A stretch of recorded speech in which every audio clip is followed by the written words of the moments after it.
the national elections. The most contested election in the country's history. The elections will be held this year on the 29th of May. For the first time in the history of the country, independents will be allowed to contest for seats. Where's my photo IEC? The multi-party charter for South Africa, their mission is to unseat the ANC. MK party has gained popularity after Zuma announced in December that he'll be campaigning for it and not the governing ANC. South Africa trusts me.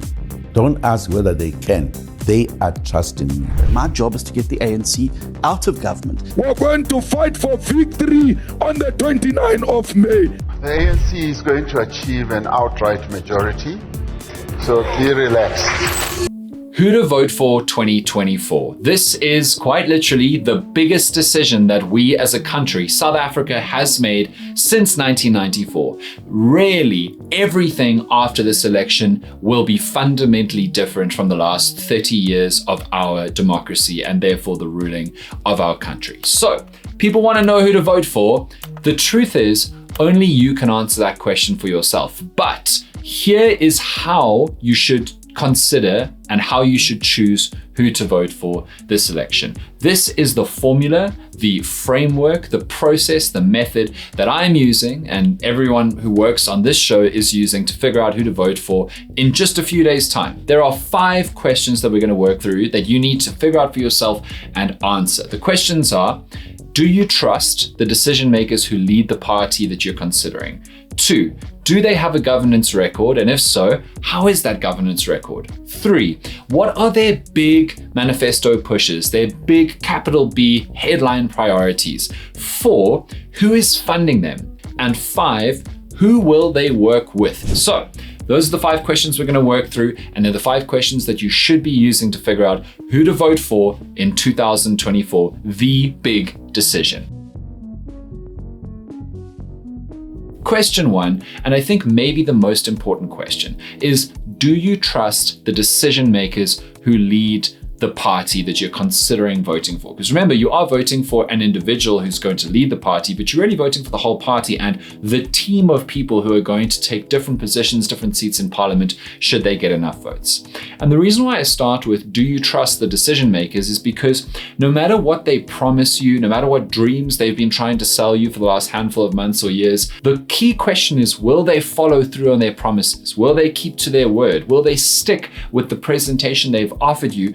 Or will they change or drop what they've promised you as soon as they get into power? That is the most important question that you need to answer for yourself. Because if you can't trust an individual or a party or the decision makers that that party put forward to make the big decisions over their policies and their governance, then you're actually kind of voting blind. You're voting in the hope that these people, if they get into power with your vote and other people's votes, will be who they say they are. You have to be able to feel like you can trust the decision makers who lead the party. So you can look at it in a few ways. The first one is promises. Have they made promises in the past and have they delivered on those promises or not? Have they conveniently forgotten about them? Have they said they were going to do things before the last election and just conveniently dropped them or never got around to them? And secondly, corruption. Are they mired in problems of breaking the law as a party, and are the leaders complicit in that law breaking? And if so, do you trust them to not do them again? Number 2, do they have a governance track record? And if so, how is it?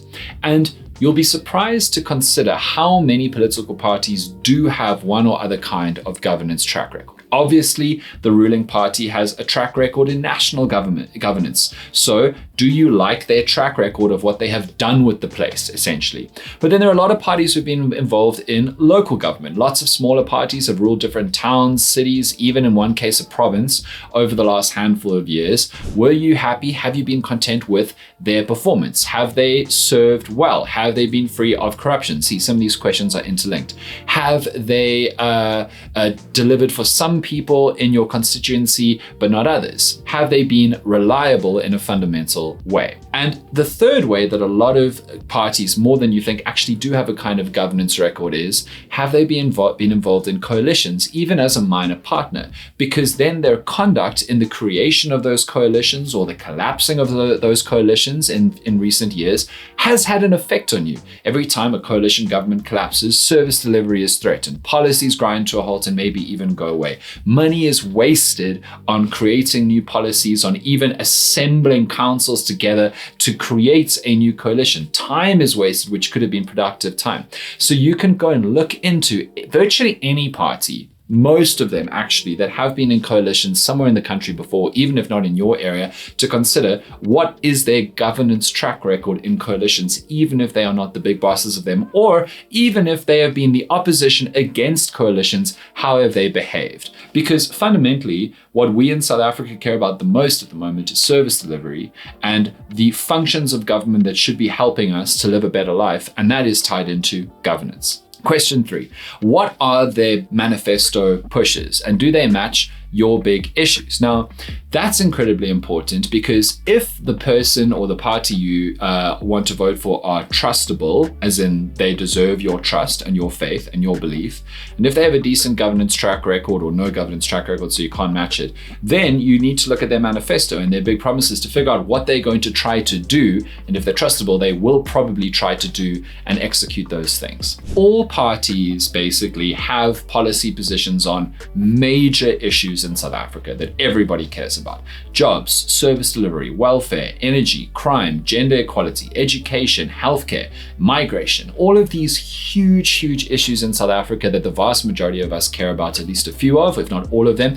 Parties have opinions, they have policy proposals and ideas about them, and you need to figure out, for a party that you're considering voting for, do you like their solution plan? Do you like their way of going about it? So some parties want to privatize a lot of the energy sector to help resolve our energy and electricity crisis. Some parties want to go renewable. Some parties want to double down on coal. And if you care about climate, that should affect your opinion. And your opinion on those solutions is going to, or should, govern which manifesto you like, and so which party you should consider. Similarly on crime, some parties want to decentralize crime fighting bodies like the police, so basically give more autonomy to local policing to have solutions and to work well in their areas, as opposed to have it all run from the national central policing body. Others think that you should just hire hundreds of thousands more police officers instead. Some people want to do crime by bringing back the death penalty. You know, these are all different kinds of solutions,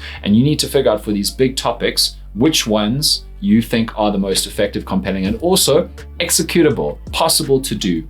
Another important example is gender equality. Some parties are very forthright about gender equality. They want to create quotas in workplaces. They want to enforce pay equality on a legal level in a non-negotiable, aggressive way. Other parties have got virtually no proposals, no ideas in their policy documents, in their manifestos, in their plans about how to address radical gender inequality. And linked back to crime, some parties have no ideas about how to combat gender-based violence, which is one of the great, maybe the great pandemic, the great crisis facing South Africa, worse pretty much than anywhere else in the world outside of a war zone, right? So if you care deeply about gender equality being a high priority, go look in people's manifestos of parties that you like and find out what they actually want to do.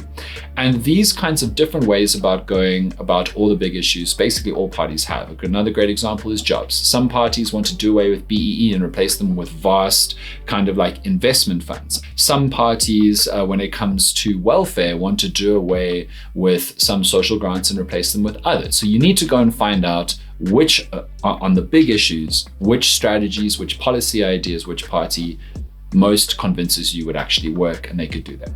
But also part of big manifesto pushes is issues that not all parties care about or agree on. They're not necessarily big issues for all parties in South Africa.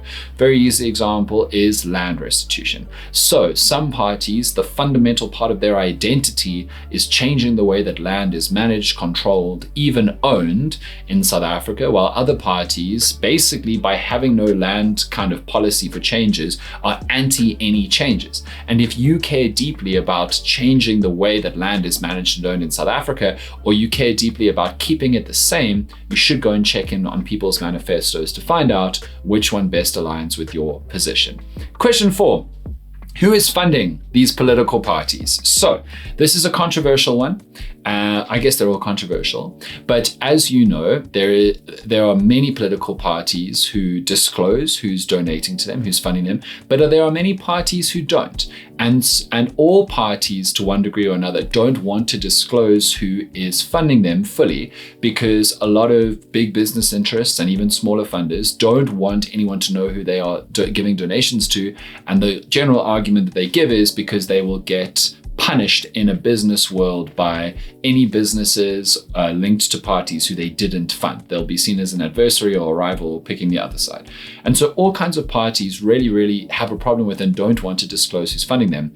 But it seems quite clear that some parties tell us a much fuller story than others. So it's important to consider how much we are being told. But if you care about who is funding your potential political party to vote for, that's important, because as much as they want our votes, political parties would also very naturally cater to and give the ear to and listen to those who give them a hell of a lot of money to run their operations. So we've heard a lot about the Oppenheimers and Patrice Motsepe and Michel Leroux and all these different people and all these different organizations. And you should care about that. You should think to yourself, okay, all these parties are being funded by these people. What do these people want? What kind of positions and policies have they bought for the parties to advocate for?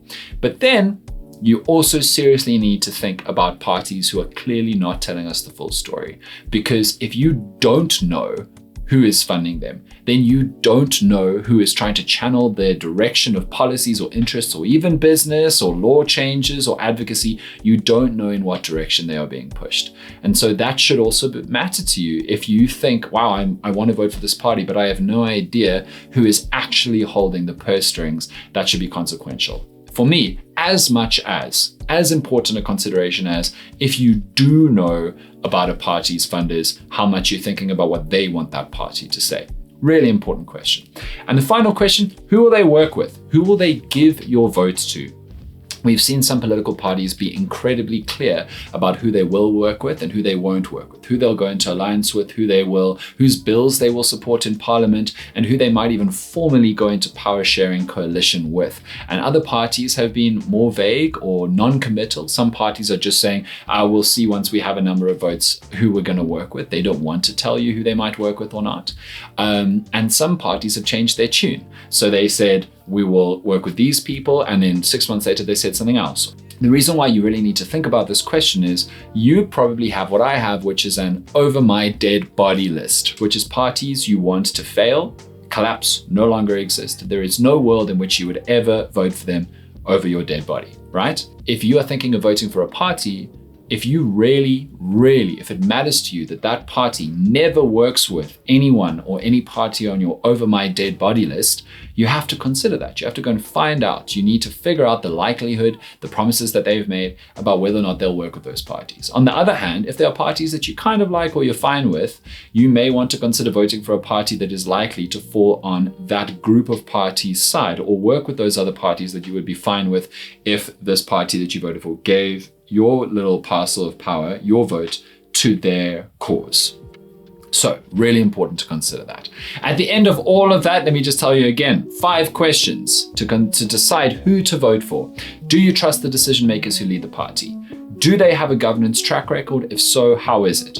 What are their big manifesto pushes? Do they match your big issues? Who is funding them? And if you don't know, if no one knows, does that matter to you? And who are they willing to work with? Who will they give your vote to? And at the end of those 5 questions, that method, you should be able to figure out who best fits who you want and who would be best for you to give your vote for to be a part of the most consequential election in South Africa's modern history. Good luck. See you on the other side.